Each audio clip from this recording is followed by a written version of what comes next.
안녕하세요. 우리가 일상에서 맹세한다 이런 말을 생각보다 자주 쓰곤 하죠. 네, 맞아요. 그냥 강조하고 싶을 때 쉽게 나오기도 하고요. 근데 오늘 다룰 자료, 그러니까 청취자께서 보내주신 웨스트민스터 신앙고백서 22장 2절이랑 관련 발췌문을 보면요. 성경에서는 이 맹세를 굉장히 신중하게 다루더라고요. 그렇죠. 아주 엄격한 기준을 제시하고 있습니다. 네, 그래서 오늘은 이 자료들을 가지고 언제 맹세가 괜찮은 건지 또 언제는 절대 안 되는 건지 그 기준을 한번 깊이 파고들어 볼까 합니다. 좋습니다. 우리가 무심포했던 약속이나 맹세의 무게를 다시 한번 생각해보는 그런 시간이 될 수 있겠네요. 자, 그럼 바로 신앙고백서 22장 2절 첫 부분부터 볼까요? 오직 하나님의 이름으로만 맹세해야 한다.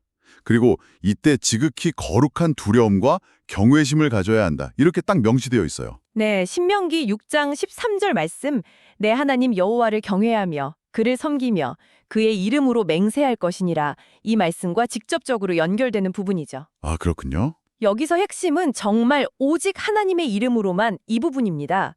이게 단순히 다른 이름 쓰지 말라는 금지를 넘어서요. 네. 맹세의 어떤 신성함?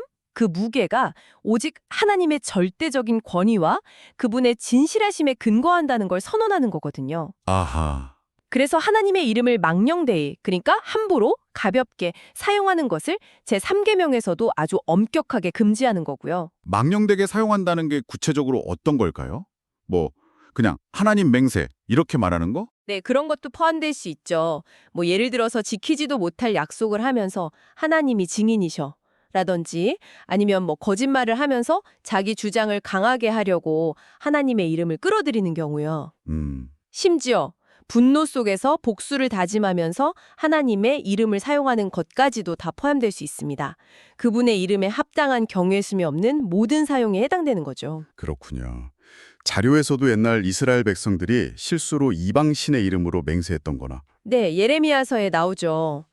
또 자료에서는 로마 카톨릭에서 성인이나 마리아의 이름으로 중보기도를 하는 관행을 언급하면서 이런 부분들이 혹시 하나님의 유일한 권위나 그리스도의 중보 사역을 침해할 소지가 있지 않나 하는 비판적 시각을 제시하기도 합니다. 아, 그런 해석도 있군요. 물론 이건 신학적 관점의 차이가 있을 수 있는 부분이지만 자료는 그렇게 보고 있다는 거네요. 그렇죠. 중요한 건 맹세의 대상을 하나님 한 분으로 엄격히 제한하는 이유가 그분의 절대적인 권위와 거룩함을 지키기 위함이라는 겁니다. 네, 그런데 여기서 또 궁금한 게 생겨요.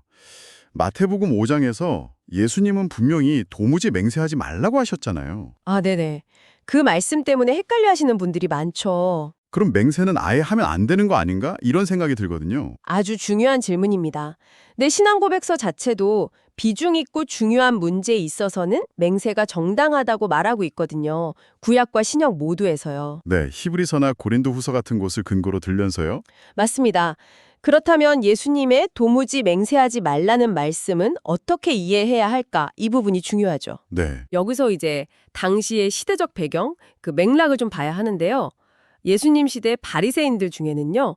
하나님의 이름을 직접 부르는 건 피하면서 뭐 하늘이나 땀이나 예루살렘 같은 피조물을 걸고 맹세하는 그런 관행이 있었어요. 아, 뭔가 좀 꼼수 같은 느낌인데요. 그렇죠. 맹세의 무게는 가볍게 만들면서 책임을 회피하려는 그런 형식주의적인 태도였던 겁니다. 예수님께서 꾸짖으신 건 바로 이런 위선적이고 거짓된 맹세 습관이었어요. 아하. 맹세 자체를 금지했다기보다는 그런 잘못된 맹세를 하지 말라는 뜻이었군요. 네, 정확합니다. 진실을 왜곡하거나 책임을 피하려는 수단으로 맹세를 사용하는 것을 경계하신 거죠. 그래서 이어서 뭐라고 하십니까? 노이 말은 옳다 옳다, 아니라 아니라 하라. 바로 그거죠. 평소에 하는 날이 진실하고 신뢰할 수 있어야 한다는 겁니다. 굳이 맹세를 남발할 필요 없이 일상의 언어 자체가 진실해야 한다는 강조예요. 아, 이제 좀 명확해지는 것 같습니다. 평소의 진실함이 기본이다. 네, 그게 기본입니다.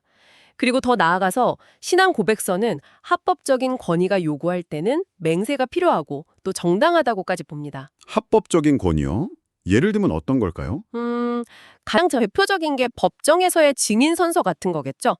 아니면 국가 공직자가 취임할 때 하는 선서나 교회 직분자가 임직할 때 하는 서약 같은 것들이요. 아, 네네. 그런 공적인 선서들이요. 네.